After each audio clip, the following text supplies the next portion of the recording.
I love it out here this time of year. Winter is a great time to plein air paint, but sometimes there can be some obstacles that happen in the wintertime as well. Your gear might work a little bit differently than you're used to in the cold weather.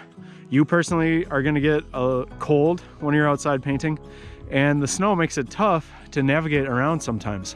I want to put together a little bit of a little video where I talk about some things that I've read on this subject, and also let you know a little bit of what I do to make it possible to go outside and paint in the wintertime.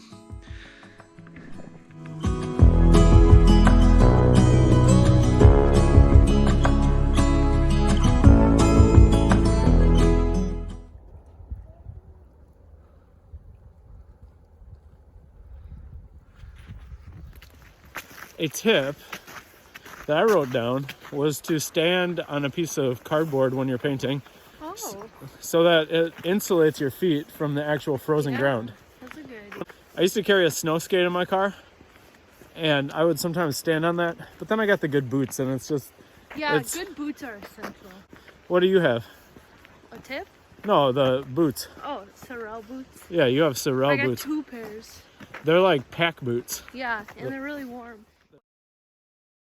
But obviously when I wear them, I'm walking around, I don't paint, so... People are sweating her boots. Yeah. No, just kidding. Her feet are sweating because of her boots. Yeah.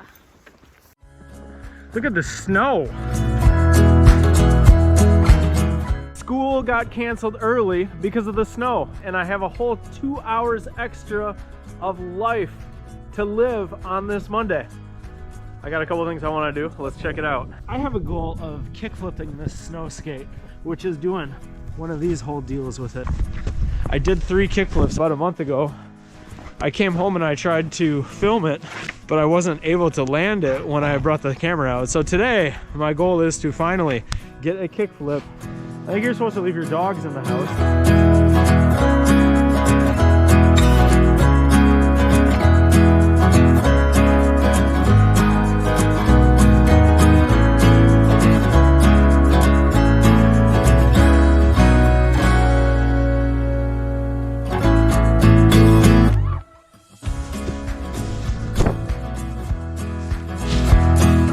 Landed it.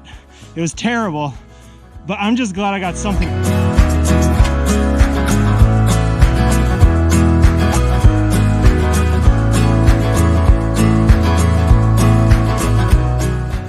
had to stop snow skating because it's 30 degrees out and it's getting so slippery out there. I kind of landed the kickflip. It's snowing out. I'm gonna see if I can do a painting. I might be able to get some shade from the snow underneath these trees right here. All right, so I finally decided on my subject matter. It is this farm scene right behind me that is being obscured by the snow.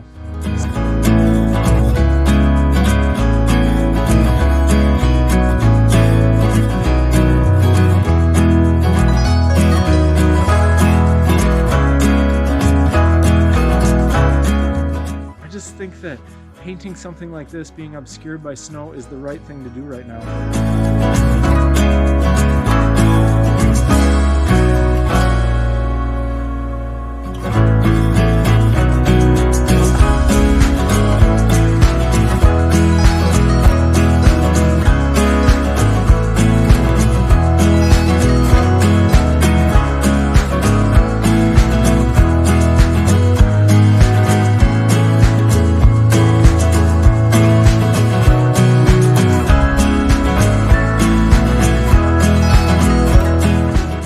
Hard to work out here just because the snow is getting into the palette and also onto the painting, so I'm gonna wrap this one up.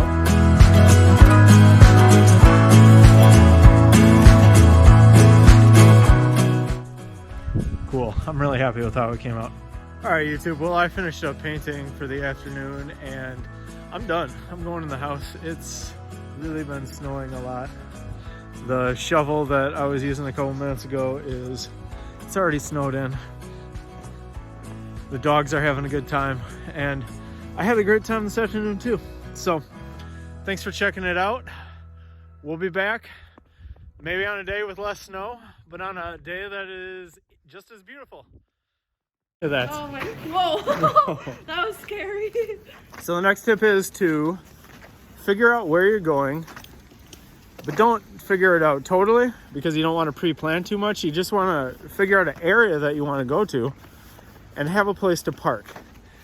When it's like this, there's too much of a snowbank and you're not gonna be able to pull over onto the ditch, onto the side of the road and paint.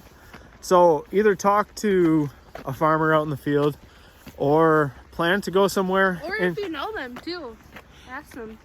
Yeah, give them a call. Keep like in your notes in your phone where you want to go paint. That's a really good idea. Like if you see somewhere on the side of the road. Yeah, and then if you're coming back, like a lot of times when I'm done with work, I'll be driving home, I'll see something. Maybe I don't have time to do it that day, but maybe I'll just pop in and ask them and I'll make a note of it. Going into town is good too. I mean, look, right behind us. You could come and paint something in town today. The guests are back.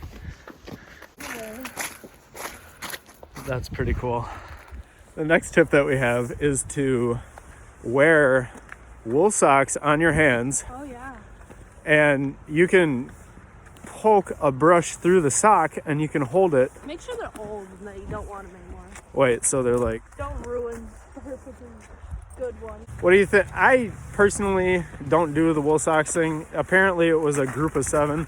Tom Thompson and the group of 7, he used to do this. That was their That's a good hot idea. take. That's a good idea. It's not a bad idea. I never thought about it. I'm just not the kind of painter who needs a lot of control with my brush. So like, Yeah. I'm never like really making like some delicate mark that I need to hold the brush in like a certain way. But I bet a lot of people do. And that's one way to keep your hand warm. You could also, I wear these kind of gloves. They're the magic gloves that you can get at the dollar store. I do wear the plastic gloves over the top, like nitrile gloves.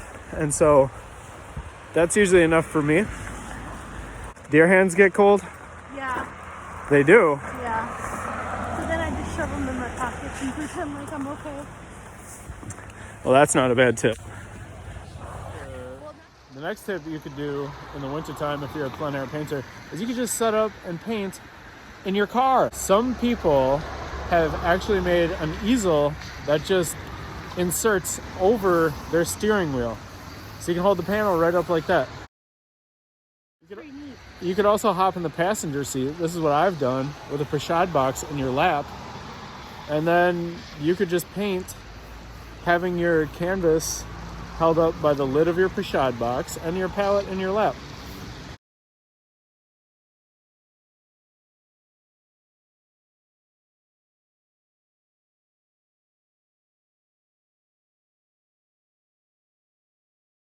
It's not bad. Hot takes 101.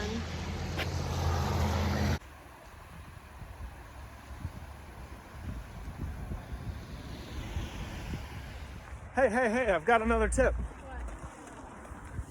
It is to don't do a compositional sketch because that might eat up some time for you to be able to paint.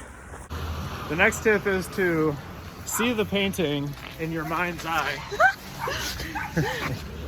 See the painting in your mind's eye before you even get started with the painting. Come on. You don't have to think of the time constraints of painting in the cold as something that's going to affect you negatively.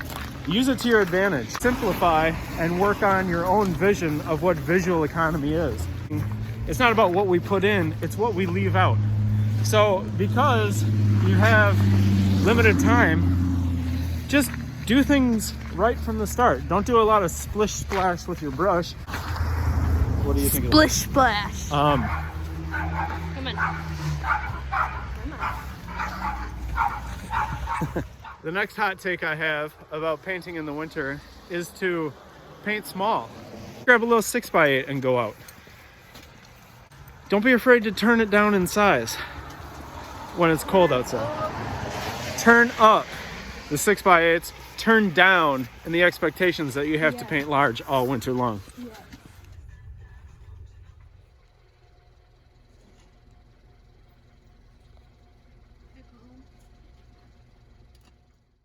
I have the Final thing, and it's quite a ridiculous thing, and we're listening to AC/DC on the radio, which is ridiculous also, but this is more ridiculous in that people will take a tin or a metal pallet. They'll like take one of those little hand warmer things, tape it to the bottom of the pallet. Oh yeah.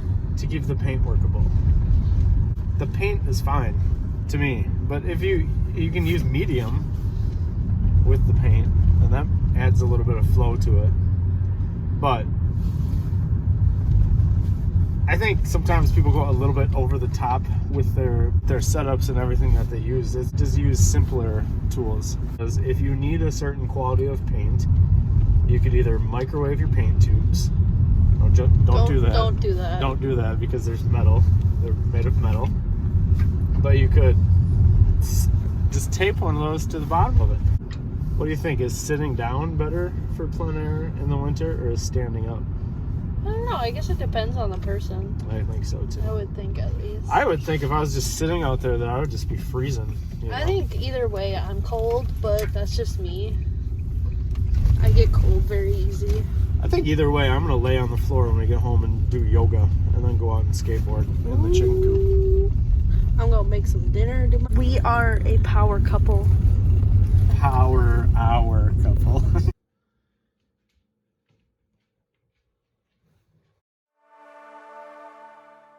Final tip is to paint looking out the window when it's just too cold to get outside.